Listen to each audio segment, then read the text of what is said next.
Welcome to the Four Brewers Podcast. My name is John Holzer, and as always, I'm joined by Jason Harris, Greg Nagel, Joe Senegalia. This week, we are kicking off our series called The Style Pile, which was named by Greg himself. I'm going to step in a steaming pile of style today. Private pile. A steaming pile of style. There you go. That's right. Appropriately, since Greg came up with this idea, he wanted to do the Kölsch style of ale first. So that's what we're doing.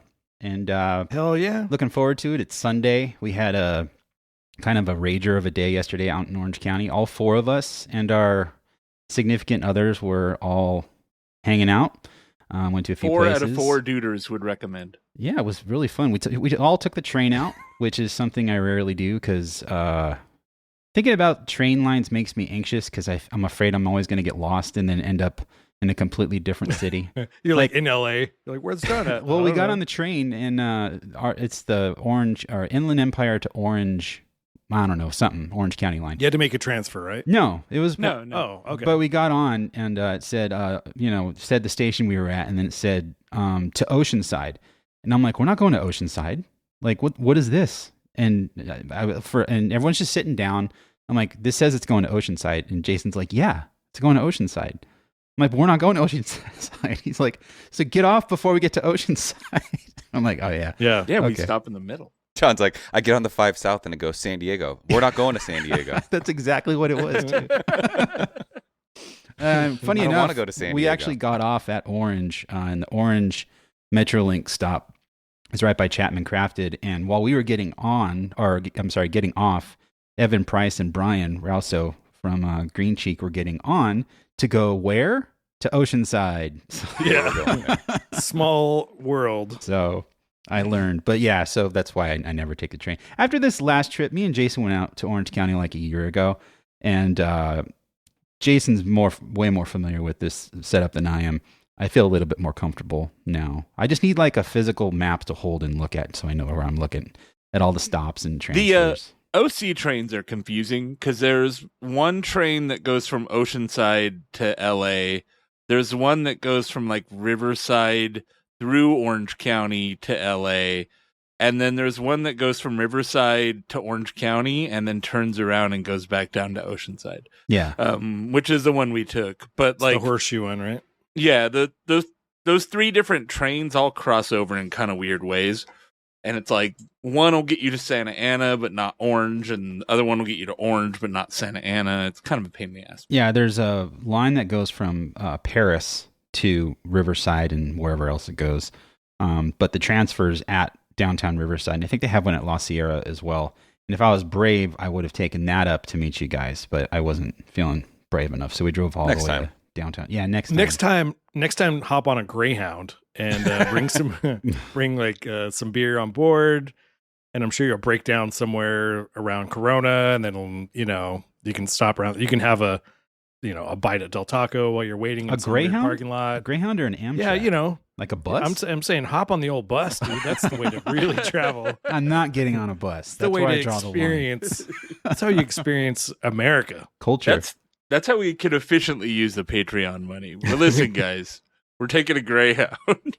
Real quick, speaking of Greyhound, we did an arcade tournament one time in the middle of, where were we? We were in Idaho, and there was a dude who came, and he took a Greyhound bus from Pittsburgh, Pennsylvania to Boise, which was like oh my god, a 24-hour bus ride to get out there. Hopefully he's immunized.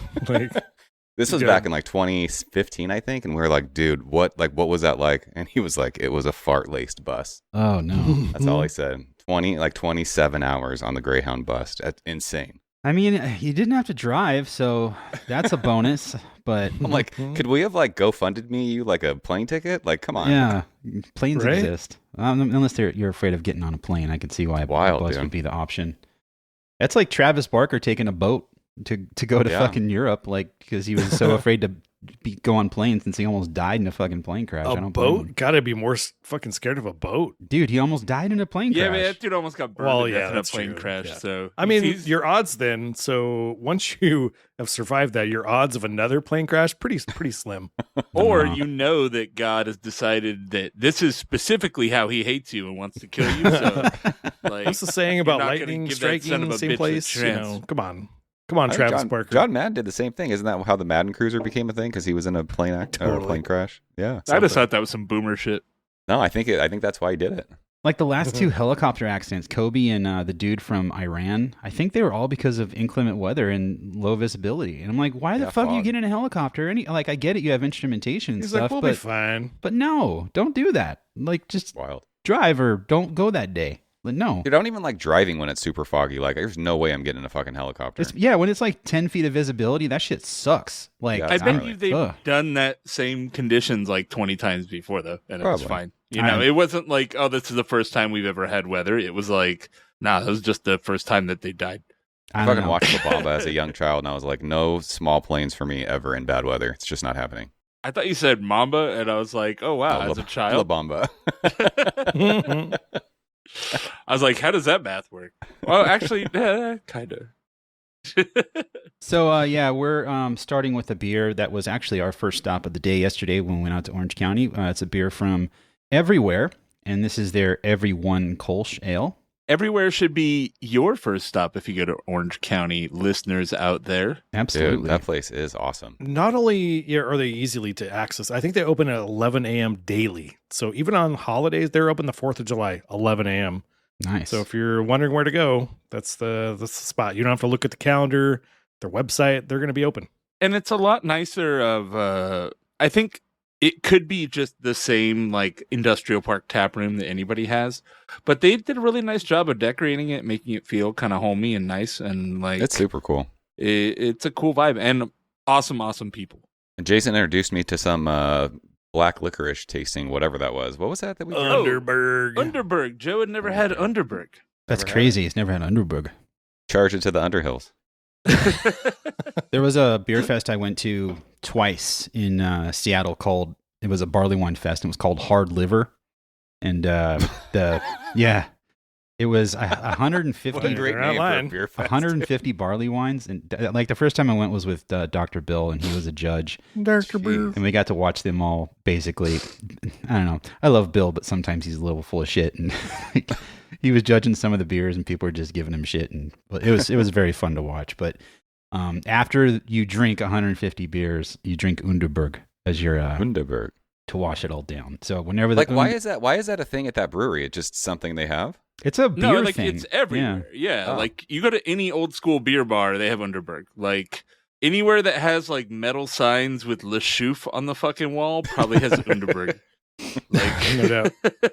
Dude, Windsor has them, and they have like a belt buckle, like for bartenders to sling them out. I think that, dude, I want to have one of those. It's like a bartender, like full, like lederhosen style leather hardcore. And then they were saying like they keep the tops of them, right? Like it's a thing to yeah, keep those the and collect bars them. can save up and collect the tops, and they get like bar prizes. Like That's fucking they'll get awesome. like, oh, these special like super thin fancy glasses to serve them in, or like they get different stuff they can put in there. Yeah, it's a whole Yeah, dude. thing. It's like old school beer culture stuff.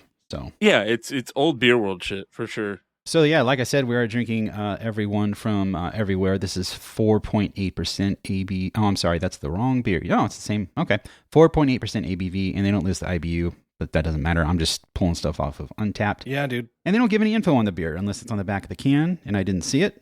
But Oh, I should have got my little Kölsch cup. I got that one I got last time I was at Everywhere. Oh, you don't have your little stange? Your Dude, I'm stanger? bummed. I forgot to buy glassware from there when I was there yesterday. I bought it. I have this glass, but then I looked at it, and it's like super dirty, so I'm not gonna use it. What's rad about Kölsch is like everyone that I can find is generally around like 4.6 to 4.8. I don't think I've ever seen one outside of that range, especially like if you're in Germany, the ones are all like 4.7 ish, Mhm. and they don't strafe too far from that. Dude, that's my wheelhouse these days for ABV. I love that. Oh, you can drink it all day Yeah. and be like, I feel great.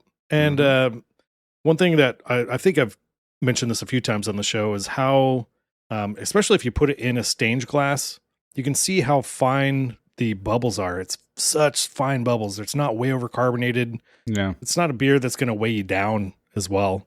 And I just love that about the style. It's also a great beer to brew for like the first time as a home brewer. The yeast isn't that finicky. I think it's one of the first beers I ever did. Like everyone Is it says, like unforgiving? no, it's very forgiving. That's what I meant. Sorry. Is it very forgiving?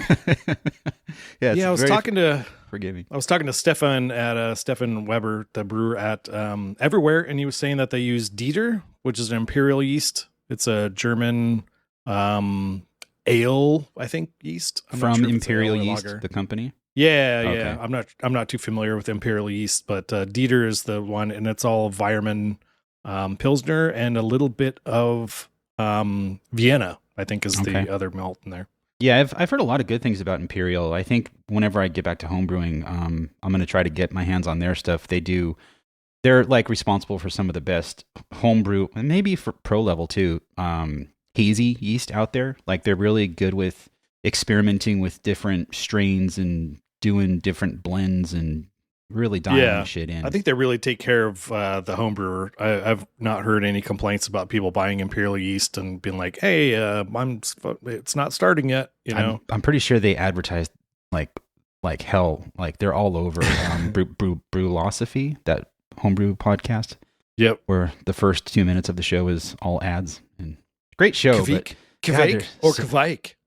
There's so many ads on that show. It's very professionally done, but I'm like, God, give it a little bit of a rest. just break it. Yeah, exactly. So there's something really special about their beer in particular, as far as everyone is concerned. The beer name, not everyone in general. But there's a brewery in Cologne, which is where the appellation of Kölsch comes from, called Brewery Pefken. And it's sort of like the brewer's favorite spot to stop anytime you're in Cologne. And for some reason, like, I don't think Stefan's ever been there, but he nails the style so perfectly. It's almost identical to drinking a beer there. It's lightly carbonated. It's got like a little kiss of fruitiness on the finish. It's not over the top. It's just so drinkable. It's something magical about a beer that you could just drink and not think about it. And I think they've nailed it. Yeah, I agree. It's very light bodied. Again, like you said, the carbonation, super fine bubbles, so it's not really gonna burn in your throat while you're drinking it. Because I think this is a style that is usually pretty low carb anyway. If it's supposed to be low carb, you want to have a finer bubble because those bigger bubbles, if it's a lower carbonation density, will tend to come out of solution faster. Yeah, we went to a bunch of Kölsch breweries in Cologne, and that's pretty much the MO for a lot of them. On tap, or on Foss, as they say, where they hammer the thing in the barrel. Generally, you're going to have this like lighter carbonation, which is great. But the ones that package their beer, it's a whole different story, as we'll see later on in the show with the Reissdorf. I think that's generally like, it's got the big bubbles and not as fine as this one. Now, Greg, as the expert, do you want to explain Kölsch service? Kölsch service, yes. So going back in the city, so every brewery, there's I think around 20 to 25 Kölsch breweries in Cologne. So it's got its own appellation. If you look at the Reissdorf can that we have, there's actually a little star sticker on it, sort of like how Trappist breweries have the little insignia on it. Each brewery has their, like, that's the only beer you can get on tap, right? So, and you sit down and they go, beer? And you go, yes. And they'll throw a coaster down at your table. It's the one place in the world where beer is like in the movies, where the guy just sits down and just goes, "I'll order a beer, please." And they totally. They bring it. Yeah. And then he'll walk around with this like circular device that has, it's maybe got like 10 beers or 12 beers around in a circle with a handle on top. And all they do is pull the tap open and sort of spin the thing around to fill up each glass. And they'll just walk around. If you see somebody that has an empty glass, he'll walk over, put a little notch on the coaster, and deliver Kölsch glasses to you. It's as easy as that. And once you're done, you just throw the coaster on top, and he'll come over and close you out. Cool. And I want to experience that. Yeah, want to do that. Everywhere actually was doing it when we were there, except for they would just refill your glass, and they gave you like, it was like you paid a little extra and you got the glass to keep. It's hard to see because it's reflective and it's picking up everything, but it's a gold like everywhere logo on there. That's super cool. But yeah, they when they had the Kölsch on the last time me and Greg were there, they were just mark your coaster and keep refilling it, which was really That's fun. so great. Yeah, I got my Prost glass here from Green Cheek doing the same thing, and it's super fun. I don't know if it works so good at a brewery that has 10 different beers on style. That sort of slows down the Kölsch service a little bit when they're like, oh yeah, I forgot about the guy at Kölsch outside or whatever. Right. But because it's basically it's like an automatic thing that they check on you to see if you're low and then bring you another one automatically kind of thing. Exactly. Yeah. Okay. What do you guys think of this beer? It is definitely a liter beer for sure. Like it is crush a liter of it. It's a crush a 2 liter of it. It's so fucking drinkable. It is. Yeah, there's nothing wrong with it. And this is like on the older side too. This was like, I'm surprised that they still haven't made a third batch, but this is maybe got a couple of months on it and it's still just as crushable and delicious. I was going to say, I mean, admittedly, I have not drank a lot of Kölsch in my life. But as someone having that, I'm trying to figure out how to word this correctly. Sometimes when you drink certain lagers, they can be sweet. Mm-hmm. And this you take a sip of it and it's got that awesome flavor without getting sweet on the finish. And I love that. I was waiting for it to get sweet for some reason and it doesn't feel sweet to me. I feel like Kölsch really fits the, people call beer like liquid bread. Like your dad will call beer liquid bread. Yeah. Like I feel like Kölsch is the most liquid bread of the beer styles. It really does. But it's not like overly like crazy brown, like toasty bread. Like sometimes you can get. It's not it's like just toasty. it's bready. It's good. Yeah, when you Great, say lagers that taste sweet and it's kind of overwhelming, I have picked up a Japanese lager that was made with the puffed rice, jasmine rice, from Harland out of San Diego, and it's a good beer. But I took my first sip from a glass and it was like my first beer of the day, and it was just strikingly sweet. And it's not a detriment to the beer. It was just like I was not feeling it that day, and I was just like, man, that is just. And I finished it, but it was just like a lot. It felt like it's funny that you say Japanese lager because we stopped at a Thai place last night on the way home for dinner, and the only beer they had was Sapporo, and I'm like, well, I want another beer while I'm going to have my dinner. Super dry. Yeah, and so I got it. I don't know when the last time I had that was, but it was like drinking apple juice, dude. It was so sweet. Yeah, right. That's awful. It's probably acetaldehyde from and it's Stone.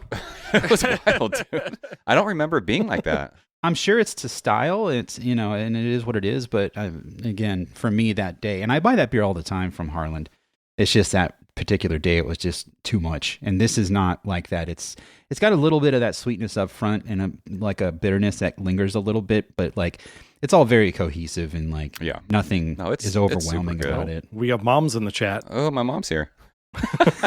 Hi, Mom. What's up, Mom? Hi, Mom. My mom used to come on sometimes. That was weird.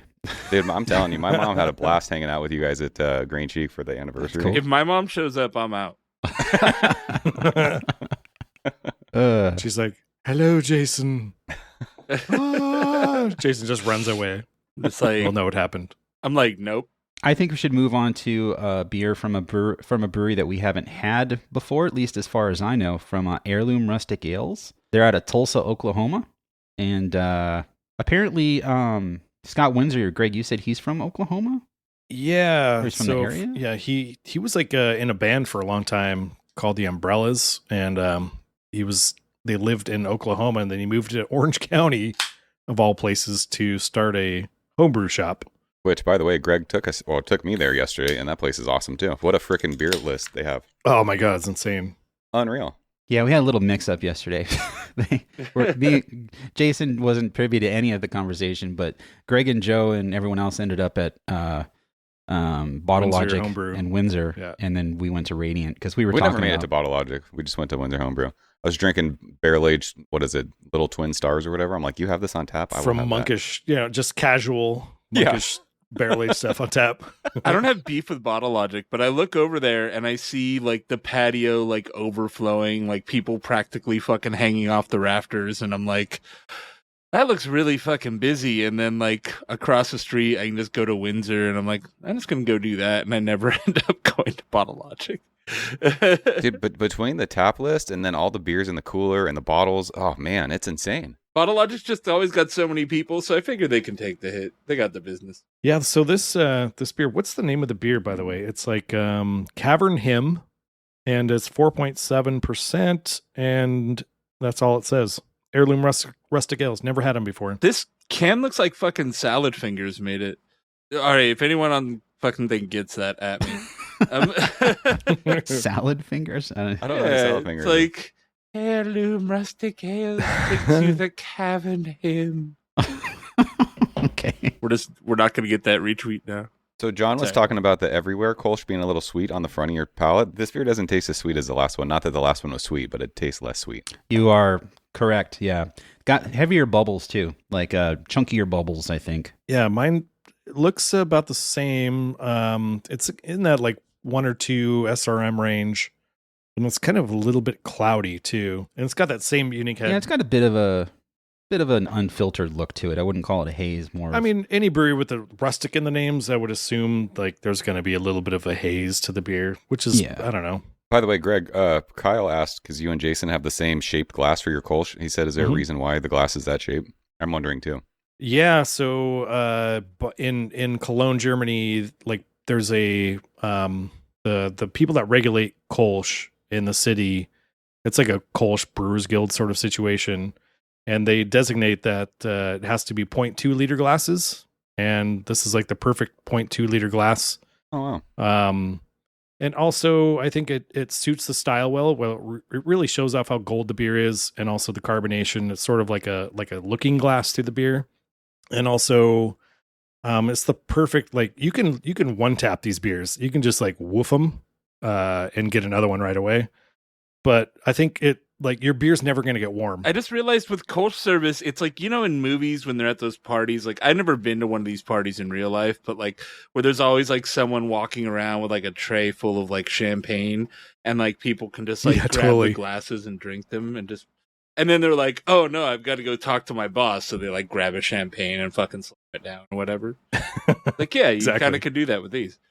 The glass also is it's similar to like a Pilsner glass. It's like a mini Pilsner glass, right? Where a Pilsner glass, they're usually straight, or they're got a little, or very gradual taper going on.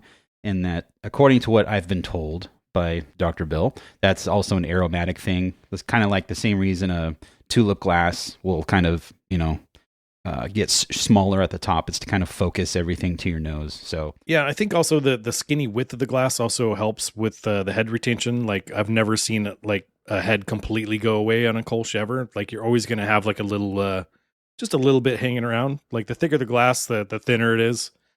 Like it helps with the stability of head retention. I think it's really nice. So this beer, Joe mentioned that it's less sweet on the front end than the beer from everywhere, and I agree. This also comes off more. Okay, I don't want to say this in a bad way. It's a lot more neutral. It seems like, as far as flavor wise, it's everything's just kind of dialed back compared to the first beer, and I get a bit of an earthy kind of thing happening with it too. I'm getting more hop character on it. I feel like it hangs a little bitter on the palate, where the other beer didn't really have a discernible hop character that I could get. That might be because it's what Tettnanger hops is what they're saying it is. Yeah, 100%. Usually Tettnanger, 100% Tettnanger. Yeah.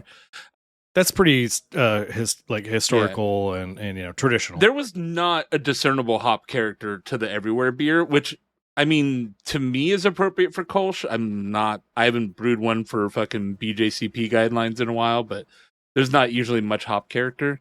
It's going to have some bitterness, but generally not. You're not going to be like, there's Saaz in there or some major hop that's going to overtake it. It's sort of, it's like a balance of, because they are ales and they are fermented a little bit warmer. You are going to get some sort of, a little bit ester character, sometimes strawberry.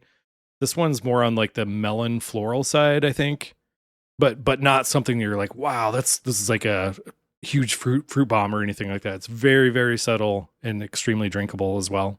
I wonder too if the sweetness of the other one kind of tricks your brain into not really tasting as much of the bitterness as you're tasting in this one. Maybe, I don't know, not sure. Also, let's read what it's supposed to taste like. This beer reminds us of existing only in petrichor and watching the honeysuckle reach to the sky. There we go. And the morning glory crawl to the sea, the last wild stream overwhelmed with alpine snow melt. That reminds me of That's a good, actually some pretty good writing there. There you go. Anytime somebody throws in petrichor, I'm like, okay, you got me. Jason, the way you read that reminds me of the SNL skit when Will Ferrell would be in the hot tubs at different places. With The his hot wife. tub. Hot tub. The hot tub. Petrichor, earthy smell when rain falls on dry soil. Yeah. So, That, it's that so I guess smell. I could say that I'm getting petrichor from this beer because I said it had an earthiness to it. And, Damp earth. Yeah, there you go. I'm smelling manticore myself, but Reference not acknowledged. I do my jokes for 2 people out there on the internet. I know, yeah. They're like, well done, Jason, well done. A little bit of trumpet vine. I don't know if you've ever smelled those plants before, but Whoa. when they're like, at night when they bloom, holy shit, it's like the most pungent thing in the world. But I've never this is like, heard of this is those. like Let me ask trumpet people. vine during the day when they're not blooming. I just heard Trump at first. I'm like, why is Greg bringing up Trump? It smells like Trump's hair. Are they It smells orange? Like Trump. It smells like Oh, Trump dude, hair. those kind of Greg. Those kind of look like in Willy Wonka when he drinks the thing out Don't of the flower they? and then eats Yeah, it. yeah, totally. Yeah, trumpet That's vines funny. are intense. The little flower cup? Yeah, remember how he eats it and then he Yeah. drinks it and then eats it? Yeah, Yeah, that's what okay. that reminds Yeah, me those of. things like drip nectar too, so they're pretty interesting. Chat saying Greg knows more smells than the average bear. I'm 53. I've smelled things in my life. I've smelled a thing or But, two you in guys my have- day. You guys have never smelled things that I've smelled. You young bucks Greg ain't has smelled smelled some what I shit. smelled. Greg smelled the 70s, and we never got to smell that. Where I'm like, sometimes I'm like, this beer has like notes of 70s Band-Aid, and you guys are like, I have no idea what the fuck you're talking about. And like somebody else hears it, they're like, I know exactly what that smell is. 70s Band-Aids. This smells like when you used to be able to get Quaaludes. How are 70s Band-Aids different from modern Band-Aids? They're like, they're like made out of weird vinyl. I don't know. Okay. Maybe the glue had a different smell, like the adhesive that they put It on was there? probably a lot Yeah, more I guess- toxic. Yeah. Today's equivalent, I would think, would smell like a surf shop. Somebody that's shaping boards with resin. It's more along those lines. I never smelled a surf Okay. shop. Maybe So, you got to go sniffing. I gotta get get that nose experience out some there. life. Man, You what got am to I go doing? get out there and start sniffing some shit. Tenor asked what they made Band-Aids from in the 70s, and if my boomer parents are any indication, just rub some dirt on it. Spit and dirt. Bactine and dirt. Just rub some dirt on it and some iodine. And have your mom Your whole kiss leg's it. orange forever. Oh, yeah, totally. Yeah. What's that other pink shit you would get when you had like chicken pox or whatever? Oh, dude. No, what is that? Calamine lotion. Oh, you're talking about the itching Yeah. stuff. I thought you were talking about like Yeah, the calamine. pink medicine. Calamine lotion. The pink medicine, you would hope to get sick. You're like, take me to the doctor. I need some of that pink medicine. Pepto? That shit was the Yeah. best. No, the Not like Pepto. bubblegum flavored like yes, that was the kids best medicine candy ever. medicine that they would give you like in a little thingy. That's the best. That shit was good. Yeah, I remember being. That was yeah, you great. would look forward to that. Yeah. Let me get sick. I need to go to the doctor. I guess I got an ear infection again. Oh my god. I'm surprised breweries like Rogue haven't made like a Pepto-Bismol like stout or something like that. They basically did. They just didn't intend to. Yeah, fuck road. This beer is helping my gut. Were they the Like, ones I- that they did the sriracha one, right? That had the red. Yeah, exactly. the And that Pepto was a hot labels, mess. the Voodoo Donuts, bacon bullshit. That's fucking right. Thing. Yeah. They were never good either. They were just a bottle gimmick. That's it. They were label hype. Yep. So going back to the history of Kölsch, what year do you guys think the style was sort of founded? Like 1350. Just a guess. I hope it's something All like right. 844. Dude, you're so close. Seriously? Yeah. It's like 890. Yeah, it's like 890 AD. Oh wow. I figured I was going too Yeah. old if I went that. I was like, I'm not going back to the year like 1000. Yeah, but it wasn't like a light Kölsch like it was today. Obviously, Germans didn't figure out indirect kilning until like the late 1800s with the invention of the Pilsner from Bohemia. And they're like, oh, we don't have to throw all our shit on the floor and malt it like, the Schlenkerla beers still have that like smoky, dark deliciousness. Those were like directly kilned. It is really taken for granted that lighter beer that was lighter or sparkling was like truly a technological marvel in the 19th century. Like Yeah. a lot of 18 technological late innovation had to 1800s. happen, like in agriculture, in how they malted the grain, in how they actually processed it. Like actually like light this like, you know, crystal clear, like sparkling beer was very much a technological innovation in the 19th century, which is wild to think. Yeah. Yeah. All beers were sort of dark before that because they just didn't know how to malt grains without putting, you know, it's sort of like, I don't know if you guys smoke your own meats or whatever, but there's like, you know, an indirect heat source where you put all your wood in this thing on the side and then you put your meat over on the other side. And that's what sort of like cooks your meat and gets that flow of air. Essentially, it's like drying your clothes, you know, you have that like heat source that sort of, right. Know, your stuff is on the inside. You're just not going to get propane on your clothes. Yeah, you don't want to apply fire to your clothing to dry it. That would be bad.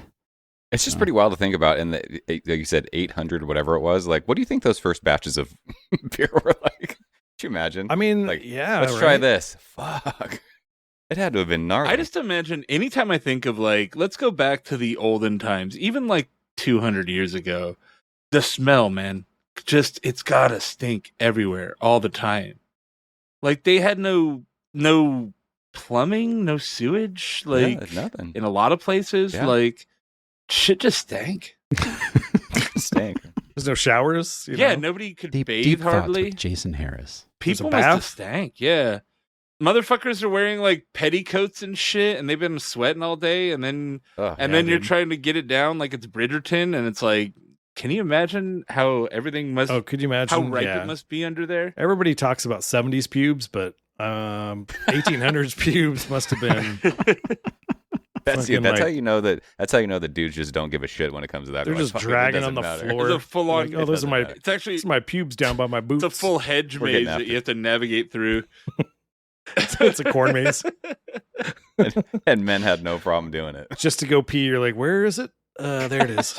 You had 3 months to think about it because you fucking met them by writing a letter. I mean, I played Red Dead, so, you know, very similar. Had to grind brushing horses for 3 days in real life. Yeah, exactly. So we just poured some Heater Allen. Speaking of. Yeah, up next, we're drinking a beer from favorite of the show, Heater Allen. This is Das Bier, 5% ABV, 25 IBU, and it's probably going to be fantastic, like everything Heater Allen makes. Never had a beer from them before. Are you kidding? Wow. I'm not kidding. Wow. God, you got to minds remember, today. my entire life of drinking beer has mainly been hoppy beer and dark beer. Heater Allen's all lagers. They do a half. I mean, I think some, yeah. The Kölsch is kind of a halfway, right? Correct. I think Hef is lager adjacent in the grand scheme of things, even though it's clearly an ale and tastes like an ale.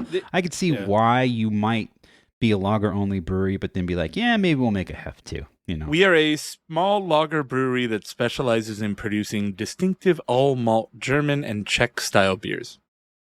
Oh, and they do a fantastic job, not only just making beers, but like they nail the styles like completely to the T. Like there's a few breweries that do that, like Integran, I think, Heater Allen. God, who else is like nailing German styles really well? It used to be Taps, but RIP Taps. Wayfinder is not super traditional. They do good lager, but they're not really. No, I'm like, there is one we're missing. It's funny to think about, and I think this kind of brewery is becoming a lot more rare these days. The very traditional brewery.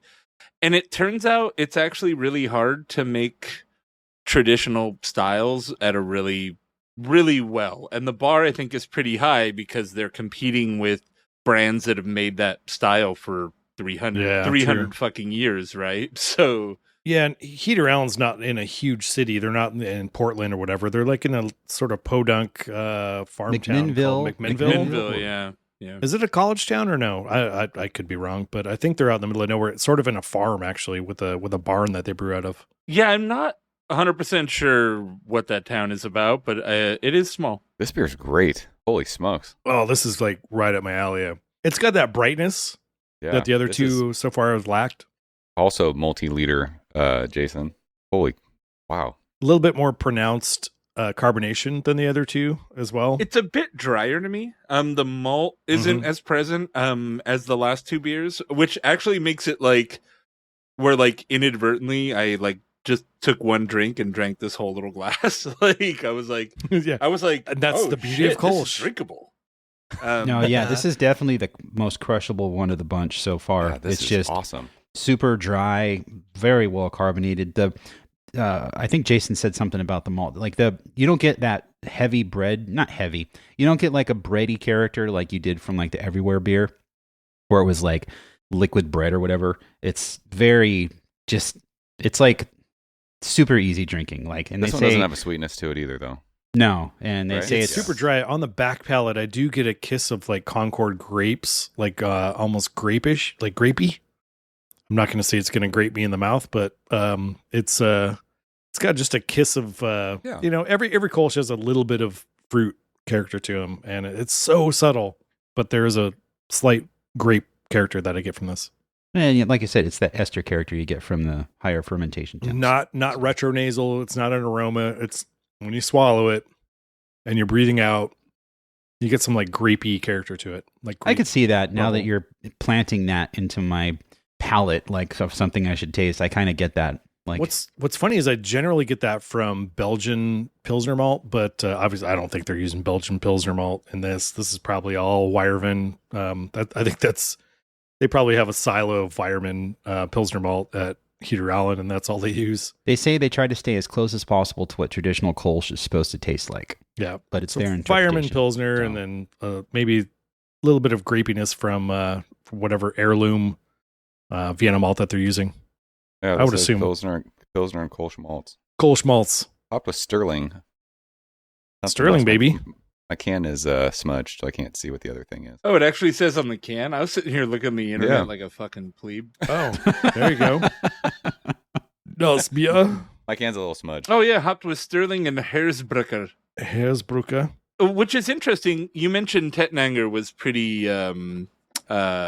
Ubiquitous Pretty, with the style, yeah. like traditional, and breaking from it with these, the hop character is definitely a lot less pronounced, and maybe I wonder if it's an interesting thing, because you're like, is that a deliberate play towards like an American palate? Although if you're a craft brewery in Oregon, an American palate probably wants fucking 60 IBUs of Citra. fucking Galaxy in Yeah. there, right? No more Galaxy hops. Yeah, this beer, as far as the clarity too, compared to the last one from Heirloom, super This is clear. super And clear. They say it's unfiltered and has extended lagering, so that would explain why it's super clear. Like it's when they say it's extended, like the lagering is extended, they're telling the truth, because it is crystal clear. And it is, I mean, that's crazy. Generally, when you're making a Kölsch, you would start fermentation probably around the like 50s to 60s is what I think a lot of breweries are doing these days. And then after primary fermentation, dropping down to lager temp, like the 29. The last one, the Cavern Hymn, said it was fermented ice cold on their website. Yeah, 29 probably. Speaking of yesterday, the amazing bar that we went to called the Salty Dow, they have the temperature of their keg cooler like in LCD. That's like a live version of the No, that was temperature. for something else. No, it's that was the Coors Light cooler thing. Yeah, It's the Coors Light cooler, man. Yeah, it was at I didn't even see that. 29.2 to 29.5. No. and It wasn't jumped Coors down. Light either. It was some other thing. I forgot what it was though, but it was like a liquor or something. Oh, was it for Fireball then? Because all the I don't wanna Jaeger say it was machines, Jaeger. like, if it's the same company that owns Jaeger and Fireball, that's brilliant. Because it feels like every bar in the last 10 years took a Jaeger machine and pulled the sticker off and put a Fireball sticker on it, and they're like, "Yeah, we got Fireball in here now." Yeah, I can't say. I don't remember because there was other things on my mind at that bar. But yeah, I blew John's mind at this bar. There was If- there was if an they get- interesting crowd. if they get beer at 29 degrees, like it's gonna slowly freeze. I know there's alcohol in beer, so it's gonna resist freezing below 32, All but right, yeah. 29, that's not going to work. Like this 29. eventually... That walk-in is going to make for some nipple moments. No. And Well- the bartenders there already have nipple moments, so Well, It she was was very great. nice. Like she did a really good they're- job. Yeah, I had actually no complaints are with the amazing. bar. I mean, it was a dive bar, but like the food It was the fine. clientele. Yeah, it was just a bunch of it was old good. OC Yeah. white dudes. But MAGA assholes, I'll say it. Fuck 'em. Jesus. There's one guy. Well, he was at the table and they were all staring me down when I walked out the door with my rainbow shoes. You knew John was going to So make me think. you brought it up. I wasn't going to bring it up, but if you're going to bring it up, fuck those guys. I got a platform. We all got along. Anyway, That's amazing. yeah, it's not what I expected Greg to take us to on our Joe's. It was trip a with wild us up card, to and OC. I'm glad we did. No, it was fine. Yeah, their garlic fries were excellent. The I forget they called them like loaded tater tots. They had some sort of like marinara on them and fucking like pork. Was that good? That shit was good. That fucking looked good, dude. It looked kind of terrible, but it was fucking great. It looked like Aesthetically, it did look really great. good bar food. Yeah, no, it was fucking great. Like I think it was literally Yeah. they were just like, yeah, we're just gonna take the marinara that we serve, and then also put some like carnitas on here and some fucking cheese on your tots. Oh I was my like, God, dude, I'm this, so this hungry is so now. fucking good. That sounds I good. want them actually. tots. Killer. That burger I had was fucking great too. The burger was bomb, yeah. Yeah. But Well, I feel like we're moving on to the next beer, which is from Reissdorf. Reissdorf. And I have a feeling after drinking all of this fantastic American-made Kölsch that somehow we're going to be let down by a traditional Kölsch. I don't know. Packaged Kölsches are never great. So if you do find a good one that makes it across the sea, through a distributor, across a boat, into a homebrew shop, Into a homebrew shop. This one definitely smells different, I think. so there's a printing on the bottom of the can, but it's R33243D. Now, 24 to R2D2? me sounds like a year, maybe, question mark. But like, nah, Like March 3rd, 24? no, I don't know. So here's a big question. You just mentioned packaged Kölsch always sucking, but we just drank 3 that were pretty good. So, well, I mean, they're local. Did they have to go on a boat or the shipping container somewhere? is it the age? Is it how it's stored? Is it like I think he's talking about Kölsch from It's overseas. so it's a 4.5% beer, and it's got to travel a long ways, and it's gonna have to sit in a distribution warehouse. Whereas these local examples were pretty fresh, going directly from a brewery to, Scott Windsor.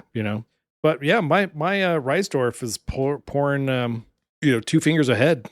It's no joke. And I would assume if Windsor got it, it's about as good a shape as we're gonna get this beer on this side of the country. And it smells a lot like Everywhere's. You think so? I don't have them side by side.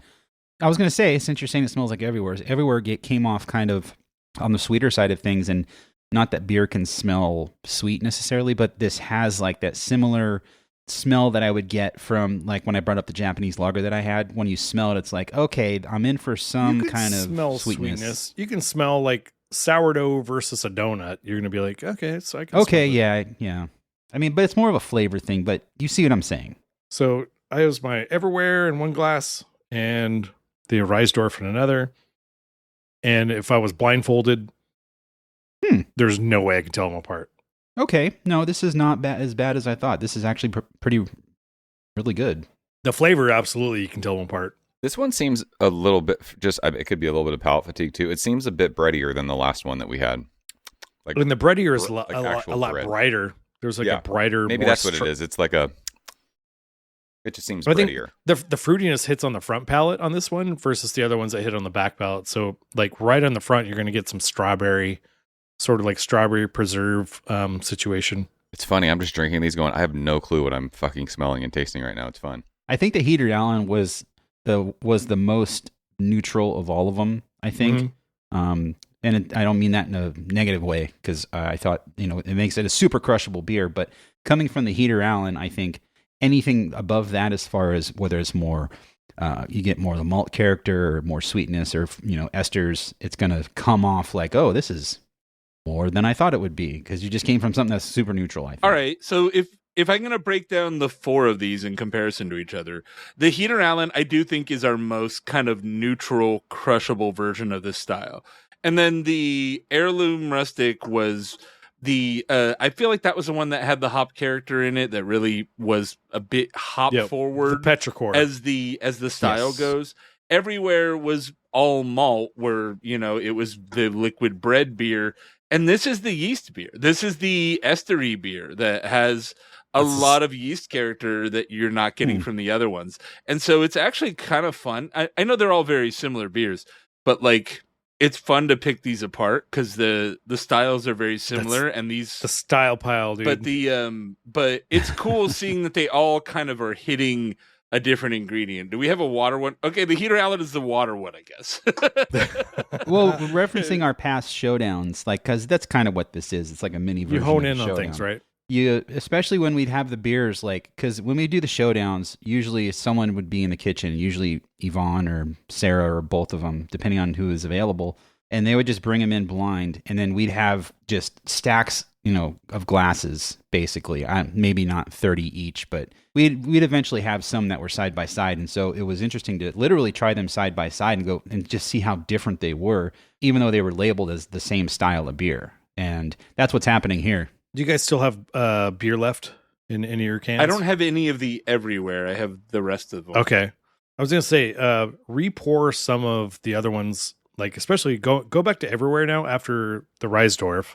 Okay. And wow, there's like this pronounced hop character that sort of pops out. There is. Well, it's a lot. Mine's a lot warmer though too, because it's sat out in the garage now. Yeah. So that hop flavor is definitely. But that's what it's sort of like going around Germany and going like there's 20-ish Kölsch breweries, and none of them taste identical. So they're all sort of their house character, their yeast, whatever. There's big differences. And so you go to one, you're like, oh man. Yeah, when you drink that Everywhere beer, it comes off like, I don't know, this isn't derogatory. It comes off like an American Kölsch, the Everywhere beer, because it's like amplified in every way, even though drinking it compared to anything else you might drink from Everywhere, it's very subdued in every way. And even it being the first beer of the show, it came off like, yeah, okay, I get a little bit of this, and I'm not sure. Side by side, though, it's super bright with that like fruitiness. Yeah, amplified because of temperature, I think a little, I think all of mine were refrigerated between beers. So my Everywhere is really popping out. And then I want to revisit the second beer that we had, which was the Cavern Hymn. And yeah, it's definitely like way more pronounced. So much more floral character pops out. Man, that Everywhere beer is super fruity now. Right? Isn't it weird? Yeah. And it's funny going back because you said like Americanized or whatever. Like as someone who like really wants super like, I don't know, hop forward, really fruity, intense tasting beers. Now that I'm drinking that one, I think I like it the best out of all of these. Yeah. I'm like, wow, I didn't notice that in the beginning. I mean, and because especially coming from you with, the majority of things you drink are IPA, and same with me. So drinking Everywhere's beer first, it was like, yeah, when this is crushable. This is a liter beer. That's one of my favorite Kölsches, honestly.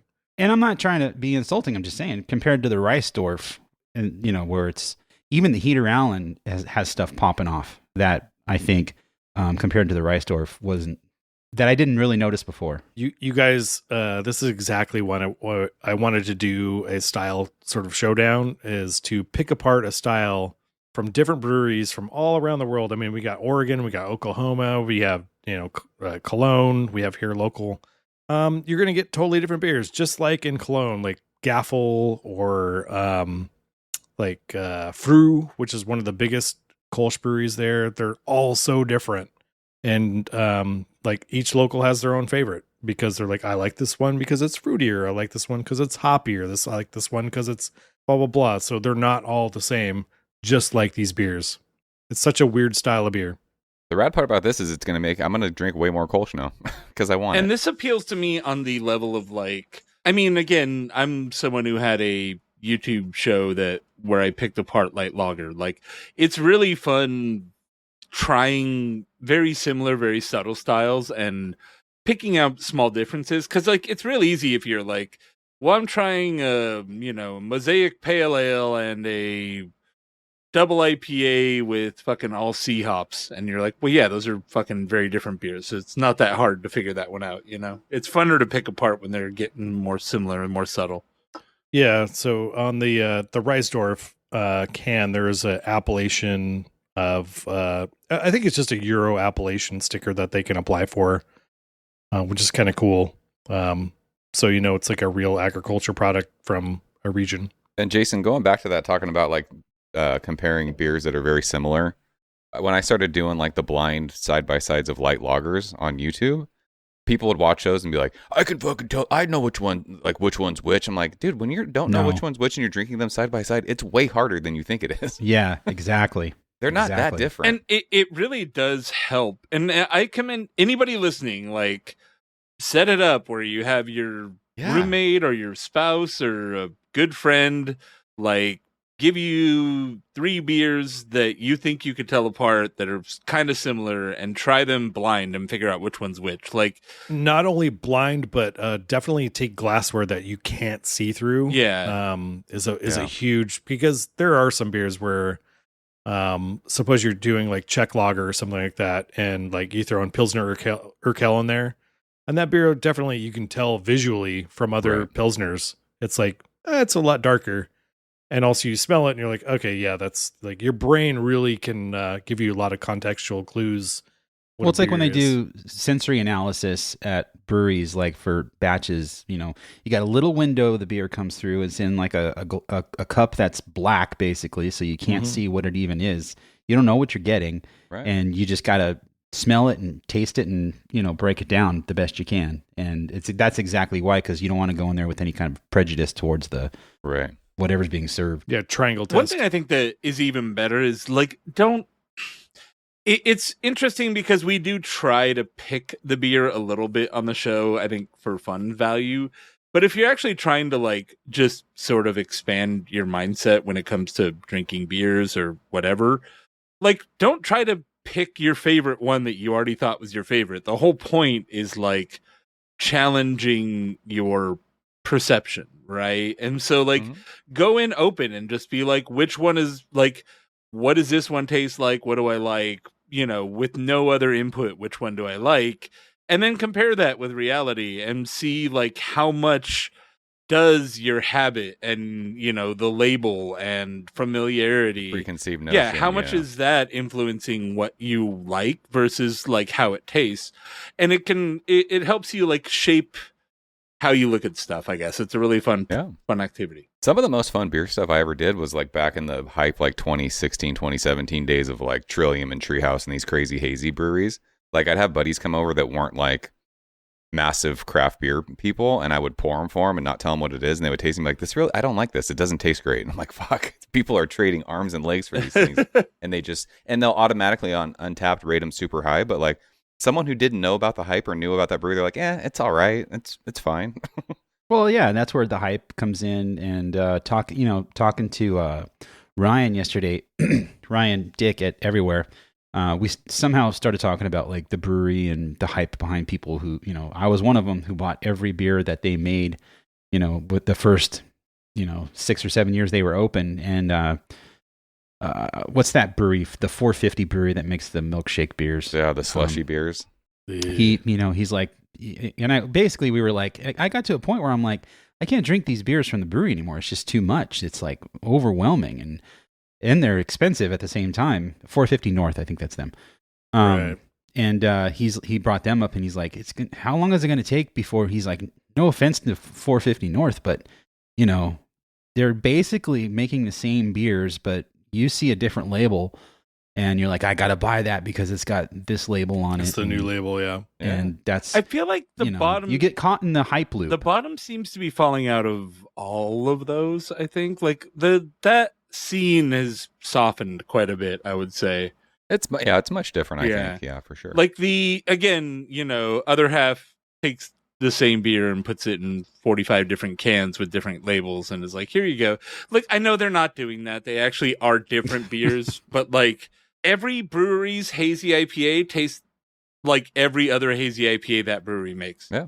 Like every monkish beer tastes like every monkish beer. Every other half, every treehouse tastes like every other treehouse. Like they all taste the same.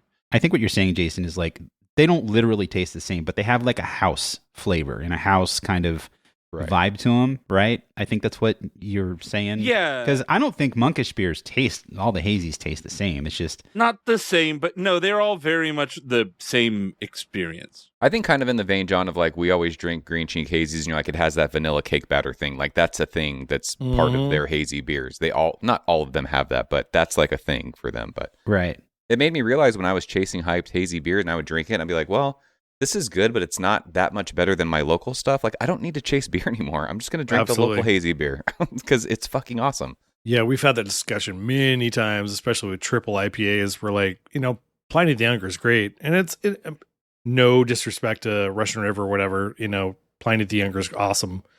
But like, you can get a really fantastic triple IPA from El Segundo or any local brewery is like just cranking out. Not cranking out, but you and your now hazy Pliny the Younger you were drinking. Oh, totally. I think, yeah. I put that on my hazy. Instagram the other day. Yeah, I had a hazy Pliny. That was weird. I joked. I'm like, oh, it's a chill haze. I thought it was just because it was cold. And you're like, no, it was like that the whole time. That's crazy. Yeah. I think it was like a cap issue. So I did just have a little bit more of the Reissdorf as it's sat out for a while. And it's oxidized. Like I totally got oxidation off of it. And yep. Oh, 100%. I can't fucking figure out the date, but the best I can do, I think it's December. I'm just that'd be about right. Yeah, that's just that's a theory. It doesn't. I mean, honestly, it's not too far off from what it actually tastes like. Yeah, whenever you're buying any sort of German beer in America, it's gonna have like some legs on it, right? Like it ran a long ways to get here. I don't get any oxidation on it, but I mean, doesn't mean it's mine's not there. fine. Yeah, I feel like the Reissdorf one is the driest of all of them, but maybe again, it's my palate just being. I just feel like when I take a sip of that again, like it is crazy dry on my tongue. It's basically for me, how I said Heater Allen was the most neutral. No, this one's the most. The Reissdorf is like it's a little more estery, I think, but beyond that, compared to the Heater Allen, that's why every beer I went back to, I could just easily pull out big time the different flavors that I was getting. Right. Even going back to the Heirloom, that earthiness thing just popped so much. And they're not sitting out. They've been going right back into the fridge. They've maybe sat out for 5 minutes each. Cool. So, lucky. But yeah, it's crazy that's happening. And it's pretty cool. I don't know what other style we could do this with where we could Czech lager. Yeah, I guess just the basics. Maybe. Yeah. Czech something dark that lager, we can get. Czech lager. We'd have to get something that's like a traditional example. Let's do some hefts next. That'd be fun. Let's travel around Europe and honestly, seeing the state of Hefeweizen in 2024, it's a weird style that had a huge popularity boom, and now like wheat beer. Yeah, 10 years ago it was Hef everywhere. 10 years ago, wheat beer was everywhere, and now it's like king. The bar we were at. I realized all too late had to kill the keg for Shock Top. And I could have been getting those fucking 32-ounce mugs of Shock Top for $6 because they were trying to get rid of it. Shock Top was like spun off of AB, and it was like one of their biggest sellers 10 years ago. Wheat beer is in a weird spot. But then you got to drink Shock Top. Like, I don't want to drink 32 ounces. Talk about a sweet beer. Good God. I'm not trying to take a cheap shot. I'm just saying it's not a great beer. Like, I could... I mean, 10 years ago, yeah, I could see why people would prefer it over other things because it actually has a complexity to it that, I don't know, it's not what I prefer, but, if it was not even 10, 15 years ago, I don't know. I'd love to do Hefeweizen. I just think it's a crappy beer. The reason people liked wheat beer is because it was sweeter, especially if you put fruit juice in it or fruit, and just add a lemon to it. And now... Every beer is like we put Twinkies and Ho-Hos and Captain Crunch berries in here. And what else do you guys want? Fucking there's some pixie sticks in there. There's some fucking I never had one of the milkshake beers. Even Everywhere, I believe, had one on tap yesterday. It's not, and I'd like to try them, but I'm not buying. I'm not buying a pint. I want like a taster. I'll pay for the taster. Because that's all I want. Like it just seems like there's so much happening with it that I don't know. All these people are just too goddamn classy to buy a little fucking plastic bottle of vodka and pour it in Jamba Juice in the parking lot. No doubt. Such a good point. It would taste better. What I want to get out of a style pile here, you guys, is that there's Belgium, there's lambics, there's saisons, there's Belgian singles, there's doubles, there's infinite shows that we can pull out. We just want to get some hints from our listeners. Just let us know what's your favorite beer style that's not IPA or pale ale or whatever non-American beer style. Let us know. We'll check it out. Dude, Hef would be great. I'm down for that. The first beer I ever bought as a legal 21-year-old person was a 12-pack of Widmer Hefeweizen, and it was fucking awesome. Widmer's, yeah.